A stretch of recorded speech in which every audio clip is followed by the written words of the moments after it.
ನನಗನ್ಸ್ತದೆ ಯಾರು ಈ ಥರ ಬೇಲಿನೇ ಎದ್ದು ಹೊಲ ಮೇಯ್ತೈತೆ ಅಂತಾರಲ್ಲ, ಹಂಗಾಗಿದೆ ಇದೆಲ್ಲ.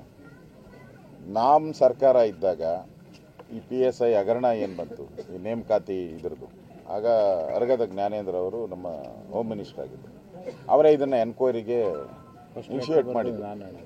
ಲೆಟ್ರ್ ಬರೆದಿದ್ದು ರಾಜಗೌಡ ತಪ್ಪು ಹಿಂಗಾಗಿದೆ ಅಂತ ಲೆಟ್ರ್ ಬರೆದ್ರು. ಅದಾದಮೇಲೆ ಎನ್ಕ್ವೈರಿ ಕಂಡಕ್ಟ್ ಮಾಡಿದ್ರೆ, ಅದಾದಮೇಲೆ ತಪ್ಪಿತಸ್ಥನ ಪೊಲೀಸ್ ಹೈಯರ್ ಅಧಿಕಾರಿಗಳನ್ನ ಅರೆಸ್ಟ್ ಮಾಡಿದ್ರು ಅದರಲ್ಲಿ. ಅದಾದಾಗ ಕಾಂಗ್ರೆಸ್ ಅವ್ರು ಏನು ಹೇಳಿದ್ರು, ಇದು PSI ಹಗರಣ ಇದೆಯಲ್ಲ, ನೀವು ಲಂಚ ಹೊಡೆದಿದ್ದೀರಾ ಅಂತ ರೇಟ್ಗಳನ್ನು ಫಿಕ್ಸ್ ಮಾಡಿದ್ರು.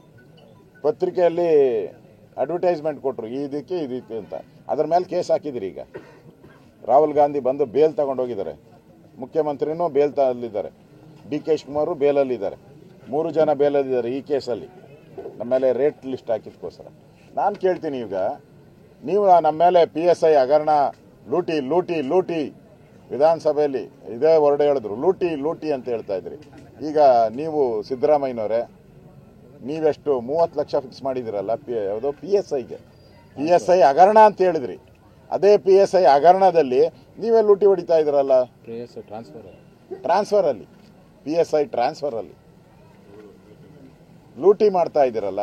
ಏನು ನಿಮ್ಮ ನಾಚಿಕೆ ಆಗಲ್ವಾ? ನಿಮಗೆ ಗೌರವ ತರ್ತತ? ನಿಮಗೆ ಈ ಒಂದು ಸಾವು ಏನಾಗಿದೆ, ಇದು ಗೌರವ ತರೋವಂಥದ್ದ? ಹೇಳಿ ಸರ್. ನಾ ಇರ್ತೀನಿ ಆರಾಮ್ಸೆ. ಅವರು ನನಗೆ ಈಗ ಕೊಟ್ಟಿರುವಂಥ ಲೆಟ್ರು ಅವ್ರ ಕುಟುಂಬದ ಡಿಮ್ಯಾಂಡ್ ಇದೆ. ಈ ಸಾವಿಗೆ ನಮಗೆ ಅನುಮಾನಾಸ್ಪದ ಆಗಿದೆ.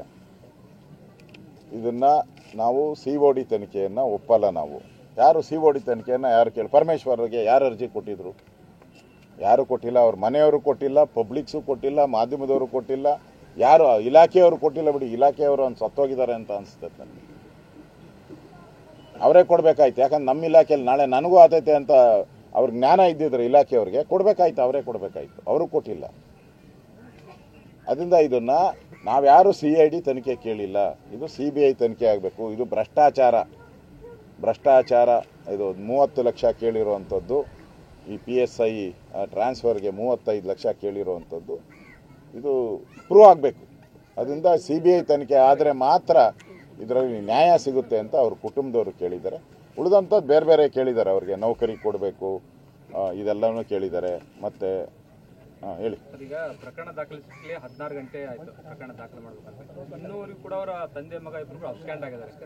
ಅವ್ರು ಅರೆಸ್ಟ್ ಮಾಡುವಂಥದ್ದಾಗಿಲ್ಲ. ಒಬ್ಬರು MLA ಮತ್ತು ಅವ್ರ ಪುತ್ರನ ಅರೆಸ್ಟ್ ಮಾಡುವಂಥದ್ದು ಸರ್ಕಾರಕ್ಕೆ ಅಷ್ಟು ಕಷ್ಟ ಆಗ್ತದೆ ಅಂತ ಇಲ್ಲ. ನೀವು ಅವ್ರಿಗೆ ನೀವು ಬೇಜಾರು ಮಾಡ್ಕೊಂಡಿಲ್ಲ ಅಂದ್ರೆ ಒಂದು ಮಾತು ಹೇಳ್ತೀನಿ, ಅವ್ರಿಗೆ ಧನ್ಯವಾದ ಹೇಳಬೇಕು ಸರ್ಕಾರಕ್ಕೆ. ಯಾಕೆ ಅಂದರೆ ಕೇಸ್ ರಿಜಿಸ್ಟರ್ ಮಾಡೋಕ್ಕೆ ಪೊಲೀಸ್ ಇಲಾಖೆಯವರು 16 ಗಂಟೆ ತಗೊಂಡಿದ್ದಾರೆ. COD ತನಿಖೆ ತಗೊಳಕ್ಕೆ 1 ಗಂಟೆ ತಗೊಂಡಿದ್ದಾರೆ. ಎಂಥ ಸರ್ಕಾರ ನೋಡ್ರಿ ಇದು. ನೀವು ಕೇಸ್ ರಿಜಿಸ್ಟರ್ ಮಾಡಿ ಅಂತ ಧರಣಿ ಮಾಡಿದ್ದೀರ. ಎಲ್ಲ ಜಾತಿ ಸಮುದಾಯದವರು ಸೇರಿ ಹೋರಾಟ ಮಾಡಿ ಬೀದಿಯಲ್ಲಿ ಕೂತ್ಕೊಂಡು ಆ ಹೆಣ್ಮಗಳು 9 ತಿಂಗಳದ ಗರ್ಭಿಣಿ, ಆ ಹೆಣ್ಮಗಳು ಆ ಇದ್ರ ಮಧ್ಯೆ, ಆ ನೋವಿನ ಮಧ್ಯೆ, ವಯಸ್ಸಾಗಿರೋ ತಂದೆ, ಅವರ ಎಲ್ಲರೂ ಕುಟುಂಬ, ಅದಕ್ಕಿಂತ ಜನ 16 ಗಂಟೆ ನೀವು ಹೇಳ್ದಂಗೆ 16 ಗಂಟೆ ಕೂತಿದ್ದಾರೆ. ಕ್ಯಾರೆ ಅನ್ನಲಿಲ್ಲ. ಇಲ್ಲಿ ಅವ್ರ ತಂದೆ, ಅವ್ರ ತಾಯಿ, ಅವ್ರ ಅಣ್ಣ ತಮ್ಮ ಯಾರೂ COD ಕೊಡಿ ಅಂತ ಕೇಳಿಲ್ಲ. ಪಟ್ ಅಂತ ಹೇಳ್ಬಿಟ್ಟು ನೀವು 1 ಗಂಟೆಗೆ ತನಿಖೆ ಕೊಡ್ತಿರಲ್ಲ. ಯಾಕೆ ಇದುವರೆಗೂ CODದೆಲ್ಲ ಏನು ಮಾಡಿದ್ದಾರೆ ಹೇಳಿ? ಅವ್ರು ಕೊಟ್ಟದ್ದೆಲ್ಲ ಏನು ಕೊಡೋದು? ಎಲ್ಲ ಕೊಡ್ತಾ ಇದ್ದಾರೆ. ಅವರು ಸಿಕ್ಕಿದ್ದೆಲ್ಲ ಕೊಟ್ಟಿದ್ದಾರೆ. ಕೊಟ್ಟಿರೋದೆಲ್ಲ ಏನಾನು ಈಚೆಗೆ ಬಂದಿದೆಯಾ? ಏನು ಬಂದಿಲ್ಲ.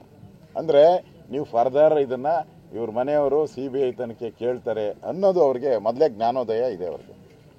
ಅದಕ್ಕೋಸ್ಕರ ಕೇಳಕ್ಕೆ ಮುಂಚೆನೇ ನಾವೇ ಕೊಟ್ಬಿಡ್ಬೇಕು ಅಂತೇಳಿ, ಅಂದರೆ ಯಾಮಾರಿಸೋದು, ಜನರ ಕಣ್ಣಿಗೆ ಮಣ್ಣೆಚ್ಚೋ ಅಂತ ಕೆಲಸವನ್ನ ಮಾಡ್ತಾ ಇದ್ದಾರೆ.